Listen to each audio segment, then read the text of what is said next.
Third frame work paradigm کا جو William dolls نے پیش کیا وہ پوسٹ ماڈرنزم ہے. جیسا کہ نام سے ظاہر ہے postmodernism it's a complex and multifaceted world view.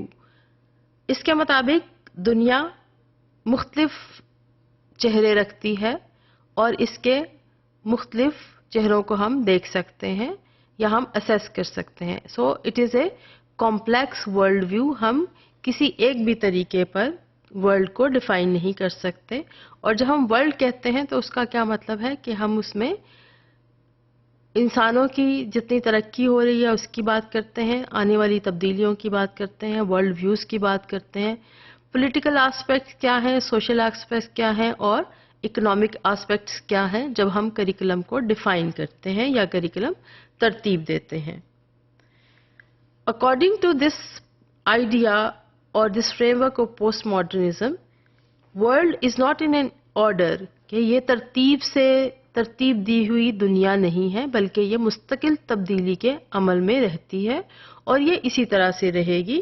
یعنی it is complicated and unpredictable. We never know how change will take place suddenly and then world will have to address that problem. اگر ہم تھوڑا سا اپنے ارد گرد نظر ڈالیں تو جیسے ہمارے یہاں پر چند سال پہلے فیور کا ایک بہت بڑا حملہ ہوا اور اس کے مطابق بہت ساری چیزیں تبدیل ہوتی گئیں. اسی طرح انٹرنیشنل لیول پر کسی بھی قسم کی بیماری یا ایبولا وائرس کے آنے سے بالکل سائنٹیفک ترقی اور سائنٹیفک ریسرچ بدل گئی اور تمام مہارتیں اسی طرف لگا دی گئیں. لہٰذا پوسٹ ماڈرنزم پیراڈائم کے مطابق تبدیل ہوتی ہوئی دنیا میں تبدیلیوں کے مطابق کریکولم میں بھی تبدیلی لانی چاہیے یا لانی پڑتی ہے جب ہم اس فریم ورک کے مطابق کریکولم کو ڈیولپ کرتے ہیں. کیونکہ کریکولم فریم ورک نے ہمیں یہ بتانا ہے کہ ہمیں کریکولم آج سے 10 سال بعد تک کے بچوں کے لیے کیسے بنانا ہے. لہٰذا ہمیں یہ ذہن میں رکھنا ہے کہ کیونکہ ورلڈ تبدیل ہوتی رہی ہے اور یہ تبدیلی کے مراحل سے مزید گزرتی رہے گی, لہٰذا ہمیں تبدیلی کے تقاضوں کے مطابق کریکولم میں گنجائش رکھنی ہے اور اسی کے مطابق کریکولم کو ترتیب دینا ہے. Now postmodernism it also stresses that history is not linear. History linear نہیں ہے اور نہ ہی یہ ٹکڑوں کی شکل میں ہے بلکہ ہر دور کا پچھلے دور کے ساتھ ایک تعلق رہا ہے. So it is continuous and it is evolving and it is contradictory کہ یہ تبدیل ہوتی رہے گی اور تبدیل ہوتی رہی ہے. لہٰذا ہم ہسٹری کو بھی دنیا کی طرح سے لینئر نہیں کہہ سکتے. لہٰذا ہمیں مختلف ادوار یا مختلف تاریخ کو سامنے رکھتے ہوئے ہمیں یہ دیکھنا ہے کہ ملٹیپل ٹروتھ کون سے ہیں, ایک سے زیادہ سچائیاں کیا ہیں یا نالج سے ریلیٹڈ ایک سے زیادہ ٹروتھس کیا ہیں. Now it is very important that how someone like you and me we think what is truth and what are our experiences. Similarly, while preparing curriculum in this paradigm for the kids, we have to keep in mind and we have to address that we have to keep in mind the individual students' personal experiences and their worldviews. Now, this is very difficult to get to know every individual's ideas and perspectives, but when we define curriculum and we develop the curriculum, we have to address this issue that while we are suggesting any objective or any learning experience or teaching learning activity in our classroom, so we have to address this issue of that every child is bringing in a different experience and will be learning at a different pace. So ہم کیا کریں گے کہ ہمیں یہ دیکھنا ہے کہ ملٹیپل پرسپیکٹیوز کو بھی سامنے رکھا جائے. ہمیں یہ ذہن میں رکھنا ہوگا کہ بچے اگر ہمارے یہاں پہ مختلف ریسز سے آ رہے ہیں تو وہ کس طرح سے سوچتے ہیں اور ان کے پرسنل ایکسپیرینسز کس قسم کے ہیں. بالکل اسی طرح سے ایتھنیسٹی کے ایشوز کو ایڈریس کیا جاتا ہے کہ اگر ایک بچہ ایک خاص اوریجن کا ہے، افریقن اوریجن کا ہے، یا اگر ہم اپنے پاکستان میں ہی دیکھیں کہ ایک بچہ اگر بلوچی اوریجن کا ہے تو اس کے کیا ایکسپیرینسز ہیں اور اس کا ورلڈ ویو کیا ہے اور وہ کیسے سوچتا ہے، کس سوشل کلاس سے بچے کا تعلق ہے. آپ کا کلاس روم میں بچے مختلف سوشل کلاسز سے آتے ہیں اور وہ ہماری سوسائٹی کا ریفلیکشن ہے.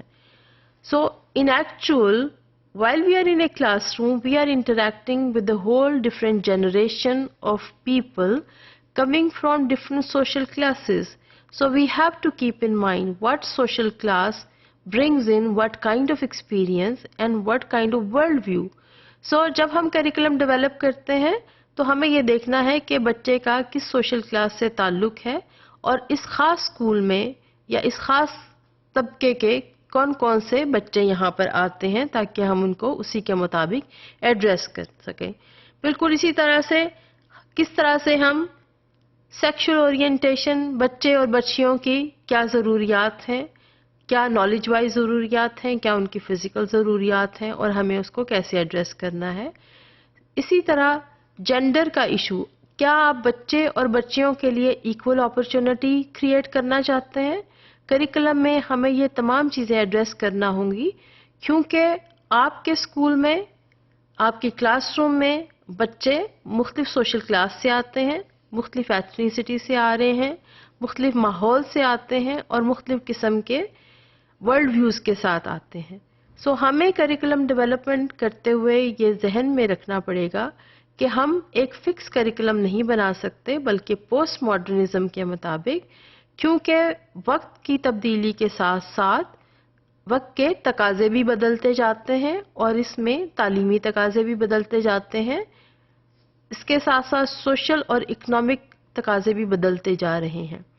لہٰذا ہم اپنے اسکولوں میں کس قسم کی تعلیم دینا چاہتے ہیں کہ آج کے بچے یہ جان سکیں کہ وقت کی تبدیلی کے ساتھ تمام تقاضے بدلتے جاتے ہوں گے اور ہم کیسے چاہتے ہیں کہ یہ بچے مختلف قسم کے نقطۂ نظر کو سمجھنے اور سننے کی صلاحیت رکھیں اور دوسروں کے ساتھ ایگری یا ڈس ایگری کرنے کی بھی صلاحیت رکھیں تاکہ وہ وقت کی تبدیلی کے مطابق پڑھتے جائیں اور کل کو اس نالج کو استعمال کر سکیں.